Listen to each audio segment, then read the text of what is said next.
Conseil des ministres s'est réuni ce mercredi 3 avril 2019 sous la présidence de M. Patrice Talon, président de la République, chef de l'État et chef du gouvernement. Au cours de la séance, les décisions ci-après ont été prises.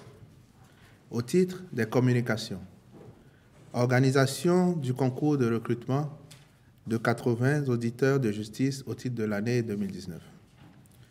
Les réformes majeures intervenues en 2016 et en 2018 dans le secteur judiciaire ont favorisé la création de 3 cours d'appel de commerce, 3 tribunaux de commerce, ainsi que de la Cour de répression des infractions économiques et du terrorisme, CRIET. Leur animation efficiente, sans altérer celle des juridictions préexistantes, nécessite à terme un renforcement de l'effectif des magistrats. C'est dans cette perspective que le Conseil des ministres a autorisé le recrutement pour le compte de l'année 2019 de 80 auditeurs de justice. Ceux-ci subiront une formation initiale à l'école de formation des professions judiciaires. Contractualisation pour la mise en place de la plateforme nationale d'interopérabilité et du portail national des services publics en ligne.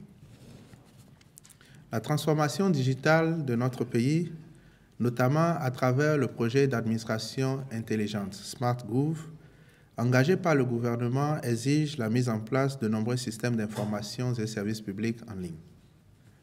Il s'agit, entre autres, de la gestion des ressources humaines, de la paie, des marchés publics, de l'état civil, de la protection sociale, de l'éducation, de la justice et de la santé. Ces différents services s'appuient sur diverses bases de données. Or, l'efficacité de ces systèmes d'information et services en ligne requiert une interopérabilité, c'est-à-dire les échanges de données entre différentes sources et l'institution d'un point d'entrée unique vers les services publics en ligne.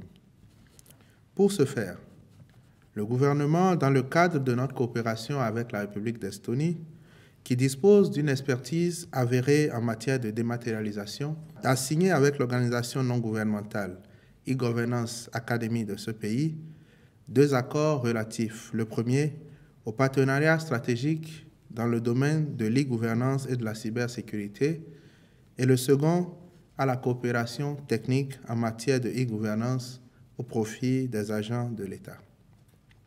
Sur cette base, le Conseil a autorisé la contractualisation avec e-Governance Academy pour la mise en place de la plateforme nationale d'interopérabilité et du portail national des services publics en ligne. Poursuite du processus en vue des élections législatives. Le président de la République a fait au Conseil des ministres le point des démarches entreprises pour le bon déroulement du scrutin législatif du 28 avril 2019. Pour rappel, à la suite de ces échanges avec la classe politique sur le constat de la non-qualification de partis se réclamant de l'opposition pour le scrutin et acquis à l'idée que toutes les tendances politiques devraient pouvoir prendre part aux élections, le président de la République avait mandaté le président de l'Assemblée nationale aux fins de rechercher, avec les autres acteurs politiques concernés, le consensus autour des lois applicables au scrutin. Après plusieurs semaines de rencontres et concertations, le président de l'Assemblée nationale a informé le président de la République en retour du défaut de consensus qui induit le statu quo législatif. Par la suite, et à l'initiative de leur coordonnateur, les présidents d'institutions constitutionnelles, auxquels se sont joints le médiateur de la République et le président de la Commission électorale nationale autonome Sénat, ont tenu une séance de concertation avec le chef de l'État le 1er avril 2019. Il ressort du compte-rendu de cette séance que tous les participants ont admis sans réserve que le défaut de consensus ne saurait être un motif pour remettre en cause l'ordre constitutionnel et que le président de la République ne peut, en l'espèce, se substituer au Parlement en faisant usage de mesures exceptionnelles sortant totalement du cadre constitutionnel. Y procéder ainsi reviendrait pour le président de la République à s'arroger de fait tous les pouvoirs. Or, ainsi qu'ils l'ont relevé, il est avéré qu'aussi bien les acteurs politiques, les organisations syndicales et celles de la société civile, que le peuple entier demeurent attachés à la préservation de l'ordre constitutionnel. Aussi, les responsables d'institutions ont-ils convenu de ce qu'il faut, premièrement, respecter scrupuleusement l'ordre constitutionnel établi. Deuxièmement, ne permettre aucune violation des lois en vigueur.